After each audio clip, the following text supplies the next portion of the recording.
this is Faith at Faith and Books. How are you doing? It is a very hot day, and I'm doing something I don't usually do. I'm walking my dog. Let's see. You see him?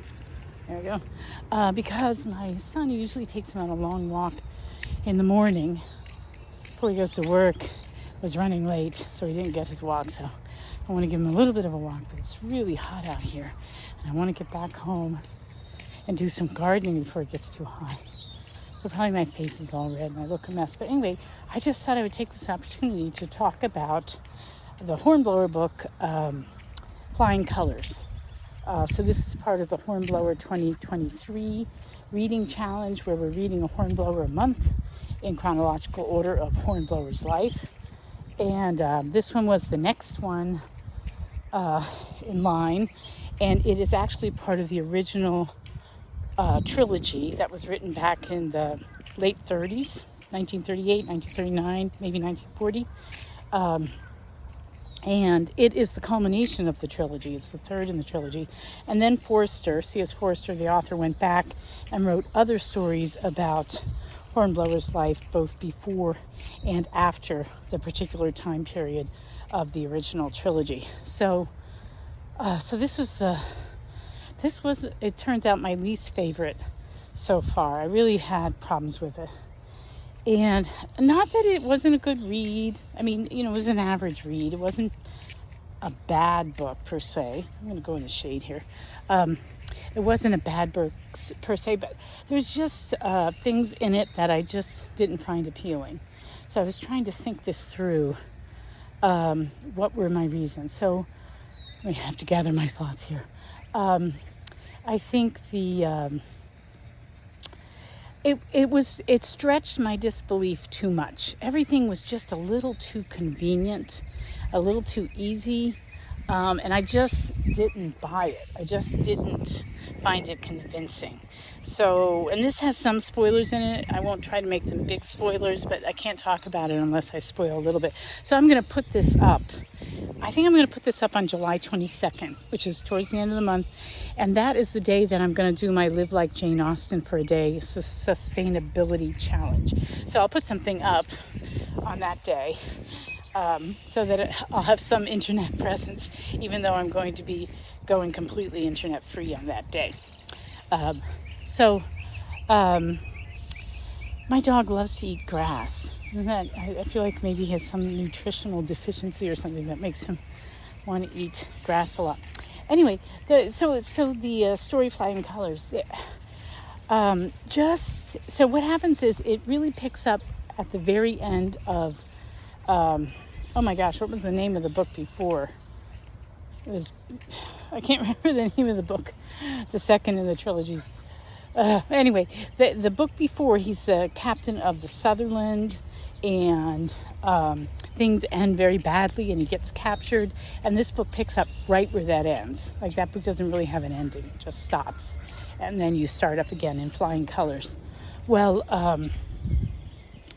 so at first it's exciting. He's in prison, and then they decide that they're going to do a show trial and have him executed. So they got to transport him to Paris. So he's got to go from Spain to Paris to get this trial. And Bush, his lieutenant, is coming with him, and he picks one guy to be his servant, and that turns out to be Brown. So they're traveling, and it's how, the story is about how he makes it out. But the part that you would think would be the most exciting, which is his escape and subsequent return to England. First of all, it's too easy. It doesn't. I just didn't believe it. Like, I didn't believe the guy who helps him.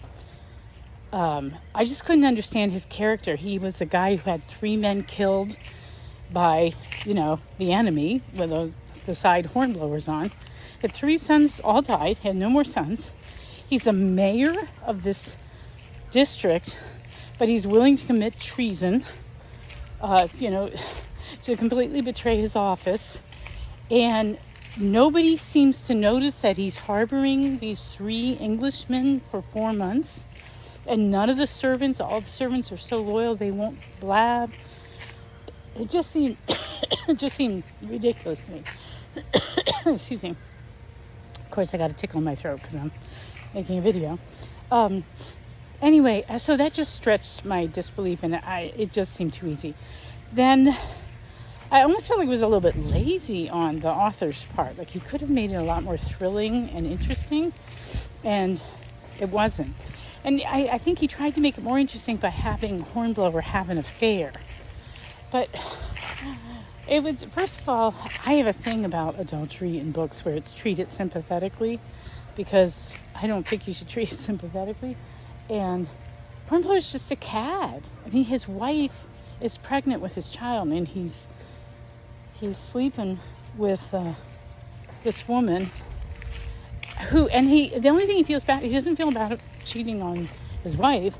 He seems to feel bad because he's sleeping with the daughter-in-law of the man who's harboring him. So he feels guilty about that one. But I mean, he's just a cad. I don't, you could be a little bit sympathetic about it because he has been through a lot of traumatic stuff, and he might want a little comfort.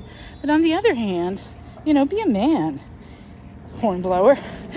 I just didn't like it. I didn't think it was necessary to the story. I didn't even think it was especially necessary to Hornblower's character development.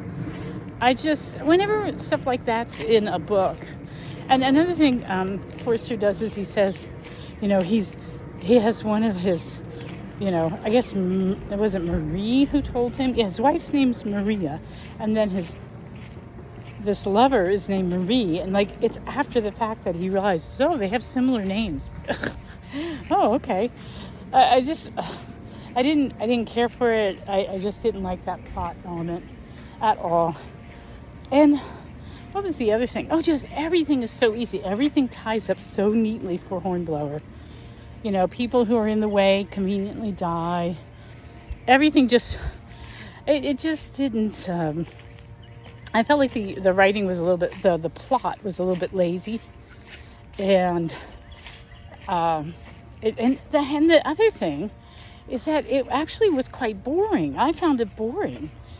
I would say the middle third of the book is pretty boring. So I had trouble. This book actually took me 12 days to read because I started on July 1st and I just finished it yesterday because I had a hard time sticking to it. I didn't care for the story. I wasn't really feeling sympathetic towards Hornblower. I didn't think the writing was that great. So if it had only ever been this trilogy, I don't think I would have ever really liked the story. I think, it would have been okay. It's not horrible, but I think I would have not appreciated it the way I do with the rest of the added material. I think Forster got better at writing, so that when he wrote the later books, for me, they're just better books. So anyway, that is my opinion on Flying Colors, and I've decided I'm just going to wait until the end of August to read the next book. So, all right, it is hot out here. We're going to go back inside, and so that's it from me for now. I hope you're doing well. Happy reading. Bye.